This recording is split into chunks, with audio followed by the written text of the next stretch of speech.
अस्सलाम वालेकुम dear students. Chapter number 3 के न्यूमेरिकल्स अभी हम जो है वो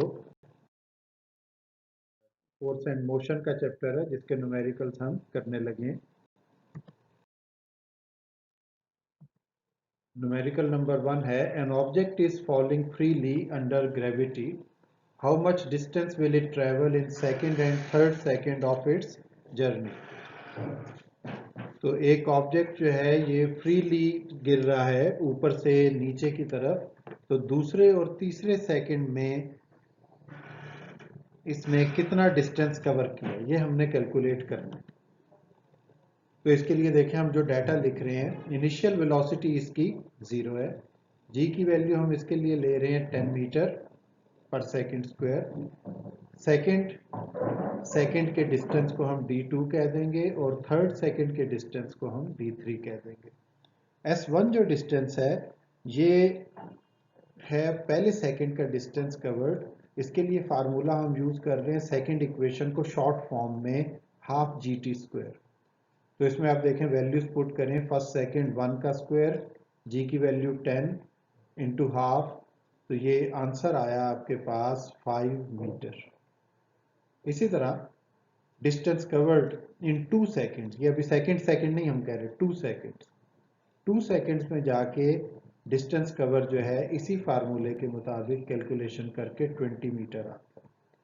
और 3 सेकंड्स के बाद S3 डिस्टेंस हम उसको कह रहे हैं, 3 सेकंड के बाद ये डिस्टेंस आता है 45 मीटर। तो अब हमने कैलकुलेट करना है कि दूसरे सेकंड में कितना डिस्टेंस कैलकुलेट किया और तीसरे सेकंड में कितना डिस्टेंस कैलकुलेट किया। तो वो यहाँ पे आप देखें D2 सेकंड का डिफरेंस, इसमें ये करें कि 2 सेकंड तक का जो डिस्टेंस है S2, इसमें फर्स्ट सेकंड वाला डिस्टेंस माइनस कर दें, सब्ट्रैक्ट कर दें। तो 20 में से 5 माइनस होगा तो आपके पास आंसर आ रहा है 15 मीटर। इसी तरह तीसरे सेकंड का डिस्टेंस अगर आपने कैलकुलेट करना है तो फिर आप 3 सेकंड तक के डिस्टेंस S3 में से सब्ट्रैक्ट कर दें 2 सेकंड तक का डिस्टेंस, 45 में से 20 माइनस करें तो आपके पास आ जाता है आंसर 25 मीटर। तो ये ज़्यादा मुश्किल न्यूमेरिकल नहीं है, उम्मीद है आपको समझ आ गया होगा।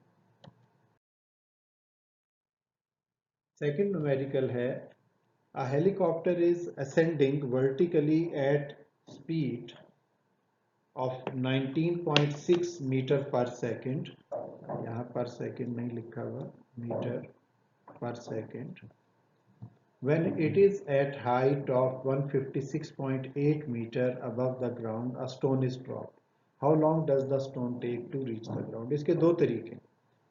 सबसे पहले तो आप ये समझ लें कि जिस वक्त स्टोन हेलीकॉप्टर में से गिरा, हेलीकॉप्टर ऊपर जा रहा है, तो स्टोन पहले थोड़ा सा ऊपर जाएगा और फिर नीचे की तरफ आएगा और ग्राउंड को आके टच करेगा। तो इसके दो तरीके, एक तो ये कि पहले आप नीचे से ऊपर तक की कैलकुलेशन करें कि इसने कितना डिस्टेंस कितने टाइम में कवर किया, तो उसका टाइम अलग आ जाएगा। फिर ऊपर से लेकर नीचे तक इसने बाकी डिस्टेंस कितने टाइम में कवर किया वो आ जाएगा। तो इन दोनों को ऐड करेंगे तो आंसर आपके पास ये 8 सेकेंड आंसर इसका आ जाएगा। लेकिन इसका एक आसान मेथड है, वो ये है कि आप इनिशियल वेलोसिटी 19.6, डिस्टेंस हाइट इसकी 156.8 और जी की वैल्यू 9.8 लेते हुए सेकंड इक्वेशन को हम इस फॉर्म में लिख रहे हैं, S is equal to v i t या H is equal to v i t plus half g t square. इसमें जब आप वैल्यूज पुट करने लगे हैं तो आप देखें हाइट को माइनस में पुट कर रहे हैं, क्योंकि ये डिस्प्लेसमेंट हो रही है अगेंस्ट द ग्रेविटी, और जी की वैल्यू भी माइनस में पुट कर रहे हैं। ये भी यहाँ पे भी ये माइनस का साइन है, इसके साथ भी माइनस का साइन है। तो इसको जब आप इक्वेशन को लिखते हैं और सिंप्लीफाई करते हैं तो आप देखें कि ये क्वाड्रेटिक इक्वेशन बन जाती है टी में, 4.9 t square minus 19.6 t minus 156.8 equals to 0। इसमें ए बी सी आप लेके और इसको क्वाड्रेटिक इक्वेशन में पुट कर दें, minus b plus minus under root b square minus 4ac/2a।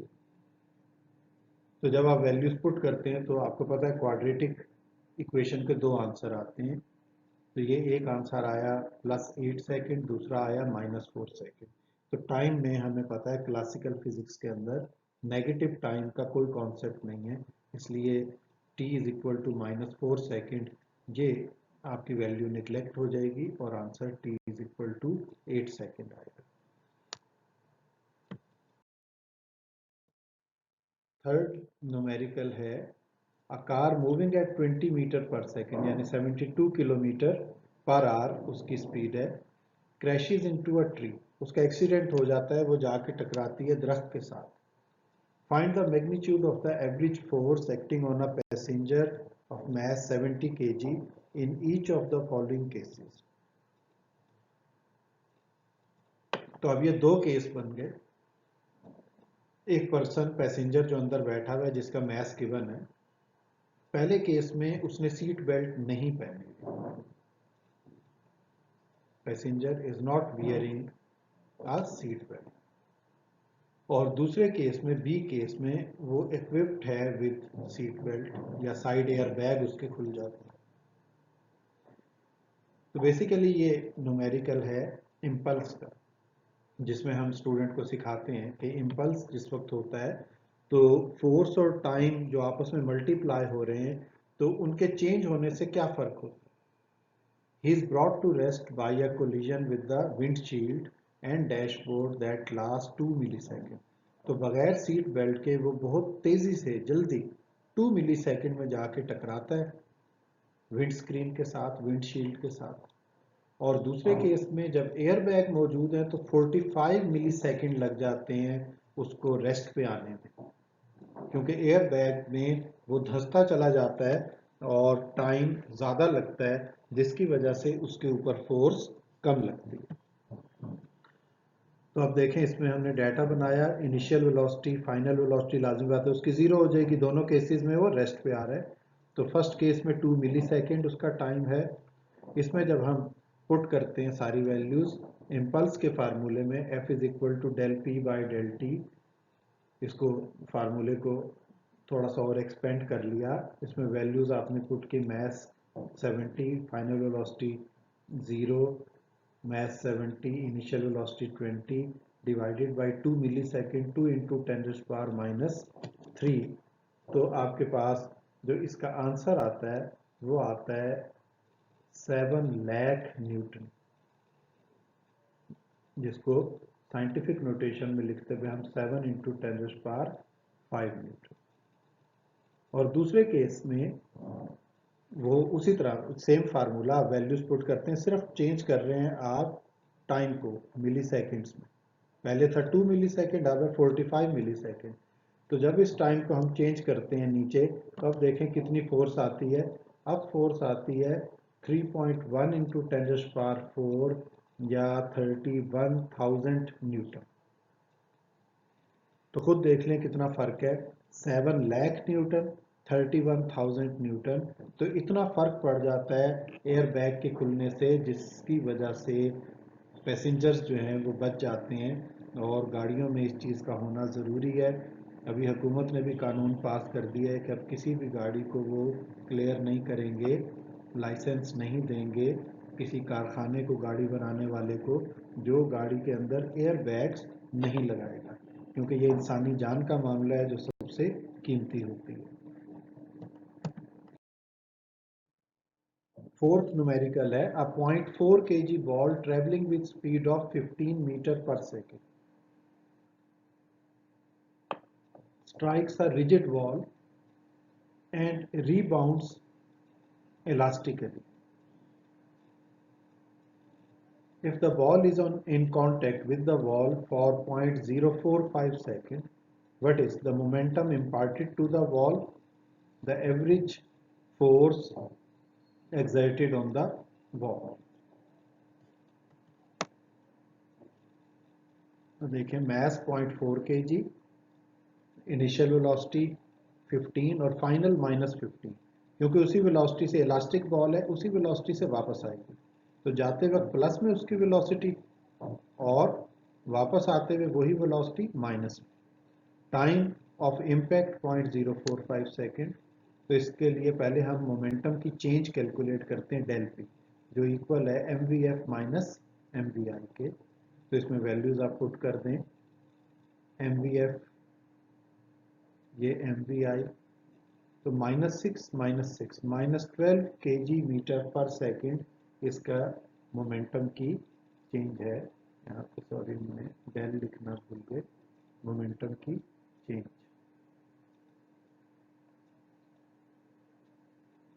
और average force F is equal to del p by del t -12 divided by 0.045 second, ये आपके पास आती है -266.7 न्यूटन। तो सिंपल सा न्यूमेरिकल है, फार्मूला याद होना चाहिए, चेंज इन मोमेंटम और इम्पल्स का फार्मूला जिसमें से एवरेज फोर्स हमने कैलकुलेट की।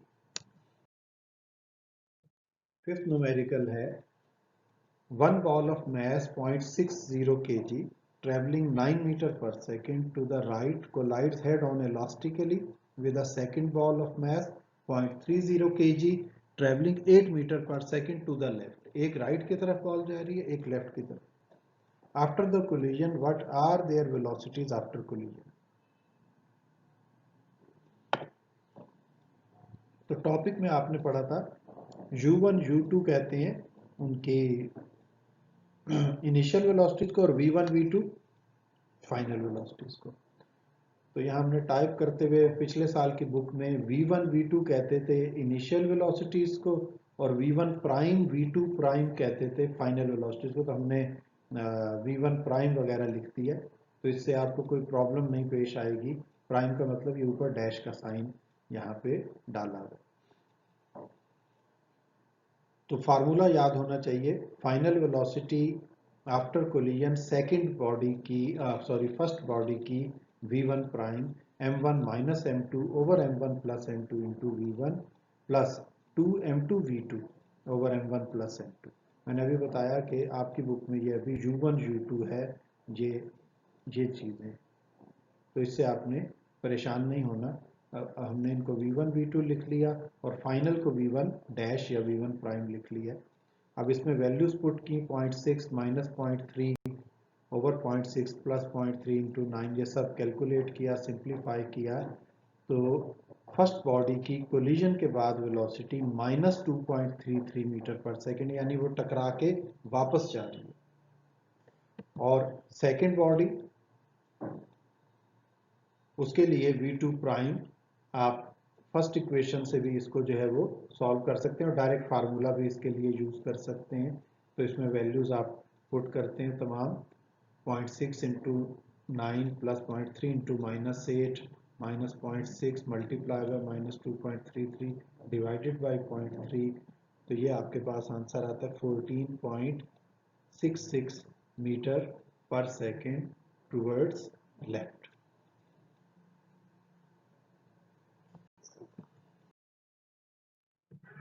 Sixth numerical है, in a wedding a bullet is fired in air at a speed of 500 meter per second making an angle of 60 degree, ये degree का sign इसके ऊपर आना चाहिए, with horizontal from an AK-47 rifle, ये rifle का brand है।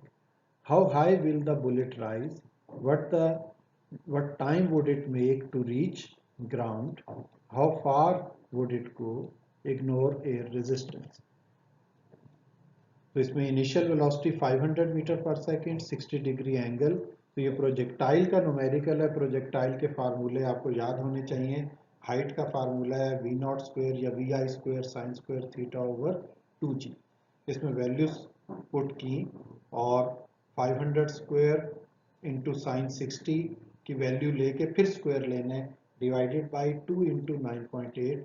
तो आपके पास आंसर आता है 9560 मीटर इसकी हाइट बनेगी। टाइम ऑफ फ्लाइट के लिए formula 2vi sine theta over G या 2v0 sign theta over G. इसमें जब आपने वैल्यूज पुट की, 2 इंटू 500 साइन 60 की वैल्यू डिवाइडेड बाई 9.8, तो इसका टाइम आया 88.3 सेकेंड। रेंज के लिए फार्मूला आपके पास V naught square sine 2 theta over G या we I square sine 2 theta over G. इसमें आपने 500 का square sine 2 into 60 degree divided by 9.8, तो इसकी रेंज आ रही है तकरीबन 22 किलोमीटर या 22,078 मीटर्स। तो ये तीनों फार्मूले हाइट का, टाइम ऑफ फ्लाइट का और रेंज का फार्मूला यूज हो रहे हैं प्रोजेक्टाइल मोशन के टॉपिक से। सेवंथ न्यूमेरिकल है the Catapult hurls a stone of mass 32 gram with a velocity of 50 meter per second at a 30 degree angle of elevation। ये भी प्रोजेक्टाइल का फार्मूला है। What is the maximum height reached by the stone? What is its range? How long has the stone been here? वही range, time, height, वही चीज़ें आपने find करनी है, वही फार्मूले हैं। दोबारा आपने 32 ग्राम को केजी में चेंज किया, ये वेलोसिटी है 50 मीटर पर सेकेंड, एंगल 30 डिग्री, हाइट का फार्मूला वही V naught square sine square theta over 2g या we I square sine square theta over 2g। इसमें सारी वैल्यूज आपने सब्स्टिट्यूट की। हाइट आई 31.9 मीटर। इसी तरह टाइम ऑफ फ्लाइट का formula 2v naught sine theta over G या 2vi साइन थीटा ओवर जी। और इसमें जब वैल्यूज आपने पुट की तो इसका आंसर आ रहा है 5.1 सेकेंड। और रेंज जो है इसके लिए आप direct v i into t, ये भी फार्मूला यहाँ पे अप्लाई कर सकते हैं। और इसके लिए आपके पास आंसर आ रहा है 221 मीटर। तो उम्मीद है कि आपको ये तमाम न्यूमेरिकल्स जो हैं समझ आ गए होंगे। और आपको पहले भी जो चीज़ क्लियर की है वो ये कि अगर आपको फार्मूले याद हैं तो फिर तो आप उसको आसानी से कर सकते हैं। और लेकिन अगर आपको फार्मूले नहीं याद तो फिर आप उसको नहीं कर सकते। ये यहाँ पे स्लाइड बनाते हुए गलती हुई, इसको आपने खुद सॉल्व करना है। इसको मैं यहाँ से रिजेक्ट कर रहा हूँ, ये वाला, ये आप इसको मत चूज़ करें। रेंज के लिए आप फार्मूला यूज़ करें v naught square sine 2 theta, ये माउस से लिख रहा हूँ, ओवर जी। तो वी नॉट की वैल्यू 50,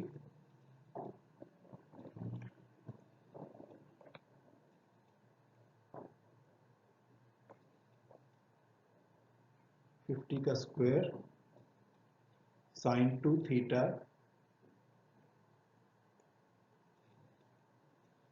2 इंटू 30 डिग्री यानी साइन 60 डिग्री हो जाएगा, डिवाइडेड बाय जी की वैल्यू 9.8। तो साइन 60 होता है 0.866। 50 का स्क्वायर होगा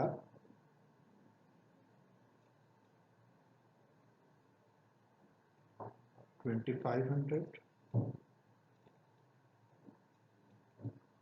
इंटू 0.866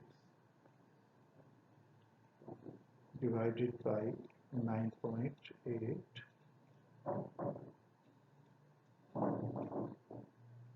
अब इसका आंसर जिस वक्त आप कैलकुलेटर से कैलकुलेट करेंगे, मैं कैलकुलेटर पे अभी कर रहा हूँ,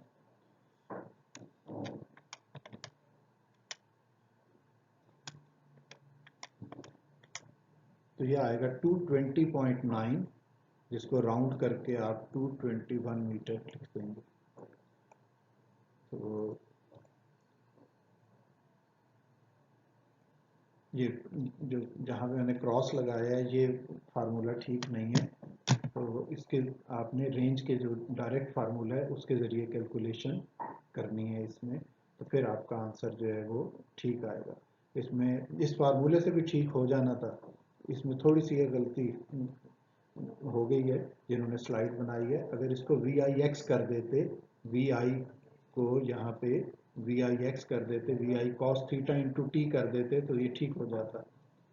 तो वो दूसरा फार्मूला यूज़ हो सकता है, लेकिन हम स्टूडेंट्स को जो है वो नॉर्मली प्रैक्टिस कराते हैं कि डायरेक्ट आप जो फार्मूले टॉपिक में डेवलप हुए हैं उनके ज़रिए ही ये कैलकुलेशन करें। बहुत शुक्रिया। मैं उम्मीद करता हूँ कि आपको ये सारे न्यूमेरिकल समझ आ गए होंगे और इनकी प्रैक्टिस आप करेंगे कम से कम 3 से 5 मरतबा एक न्यूमेरिकल को जब आप करें तो फिर आपको यकीन होता है कि पेपर में जब वो न्यूमेरिकल आएगा तो वो बिल्कुल ठीक होगा। Thank you very much.